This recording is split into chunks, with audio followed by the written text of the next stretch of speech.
BJP की चमचागिरी करने के लिए उसकी प्रवक्ता किसी भी हद तक जाने को तैयार है। ऐसा एक नमूना दिखा जब एक बीजेपी की महिला प्रवक्ता से यह सवाल पूछा गया कि राहुल गांधी को गोली से मारने की धमकी दी जा रही है और ये धमकी देने वाला कोई और नहीं बल्कि बीजेपी से जुड़ा हुआ है। इस पर वो क्या सफाई देंगे?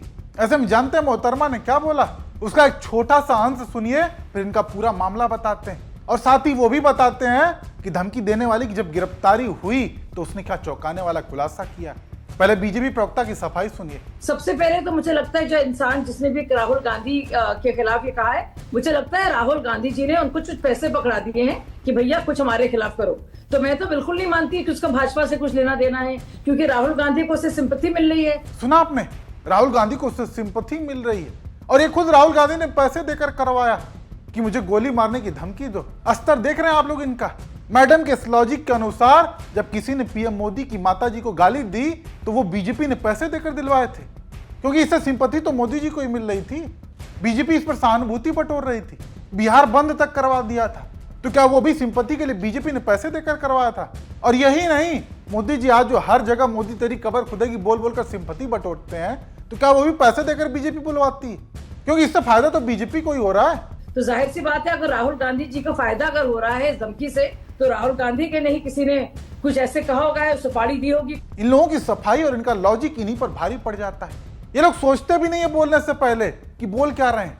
खैर आगे सुनिए मोहतरमा ने क्या कहा और इनकी क्लास कैसे लगी। मैं कतई यकीन नहीं करती कि इसमें भाजपा का कुछ भी लेना देना है। सब तरह के लोग होते हैं और पता नहीं कांग्रेस का कौन सा नेता हो जिसने कहा भैया बोल दो। बड़ा आसान है बोलना तो, और पुलिस ने पकड़ लिया उसको। एक और बात जो कहा जा रहा था कुछ नहीं हुआ है, तो एक और बात मैं क्लियर कर दूं, लेटेस्ट ये पुलिस ने पकड़ लिया उसको और पता चल जाएगा कि कांग्रेस के किस नेता ने कितने उसको पैसे दिए। सुना आपने? धमकी देने वाले का बीजेपी से कोई नाता नहीं था।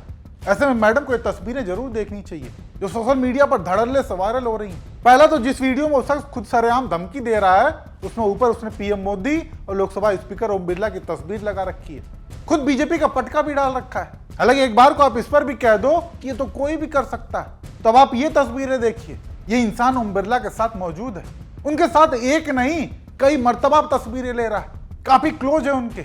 और हाँ, ओम बिरला तक पहुंचना कोई साधारण सी बात तो है नहीं, और ये ओम बिरला के साथ जगह जगह पर देखा गया है। ऐसे में ये तो साफ होता है कि ओम बिरला का करीबी है और उन्हीं का नाम लेकर धमकियां भी दे रहा था।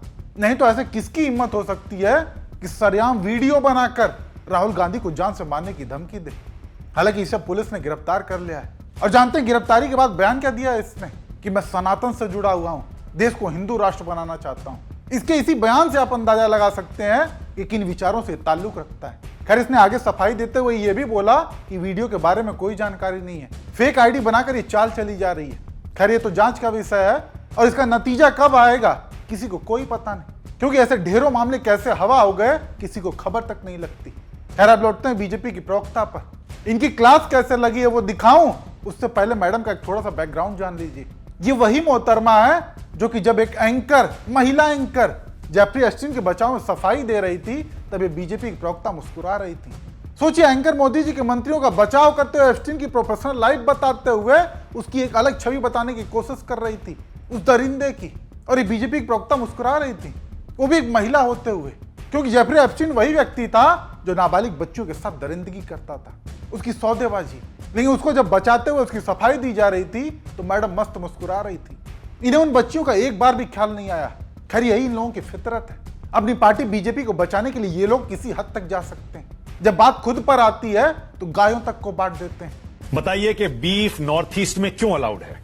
आपके बीजेपी के नेता भी बीफ नॉर्थ ईस्ट में खुद गर्व से कहते हैं कि हम खाते हैं, और ये जो गौ हत्या पर बैन लगना चाहिए नॉर्थ ईस्ट में नहीं लगेगा, ये गोवा में नहीं लगेगा, बहुत सारे स्टेट्स में नहीं लगेगा। बहुत गजब जानकारी आप लोगों को रहती है, बताता हूं। हमारे लिए कौन माता है? गाय माता है। हाँ? ठीक।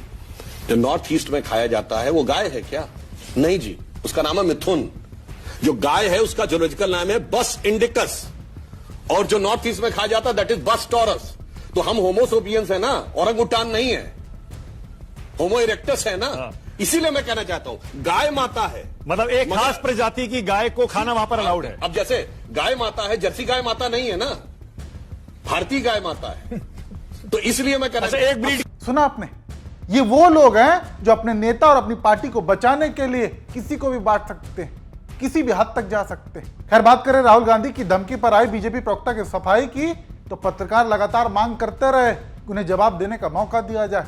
वो लगातार इशारे करते रहे, लेकिन एंकर ने उनको पूरी तरह नजरअंदाज किया, उन्हें बोलने का मौका तक नहीं दिया और अंत में यह कहकर शो समाप्त कर दिया कि समय की कमी है, माफ कीजिएगा। मैं नहीं, इसी नोट पे विनोद जी और सतीश जी मुझे पता है बोलना चाह रहे हैं, माफ करिएगा, बहुत जेंटलमैन, टाइम बिल्कुल खत्म हो गया है। देखा आपने, लेकिन समझने वाली बात यह है कि जो धमकियां आज राहुल गांधी को दी जा रही हैं, ठीक वही स्थिति जब बीजेपी के साथ थी, पीएम मोदी के लिए थी, तब बीजेपी ने खूब राजनीति की। बिहार चुनाव में इसको लेकर खूब छाती पीटी गई, विपक्ष के खिलाफ माहौल बनाया गया। लेकिन आज ठीक वही स्थिति जब खुद के लिए बन रही है, तो ये लॉजिक दे रहे हैं कि सिंपैथी के लिए खुद राहुल गांधी ने पैसे देकर करवाया। ऐसे में आप दर्शक इस पर क्या सोचते हैं, अपनी राय कमेंट करके जरूर बताएं।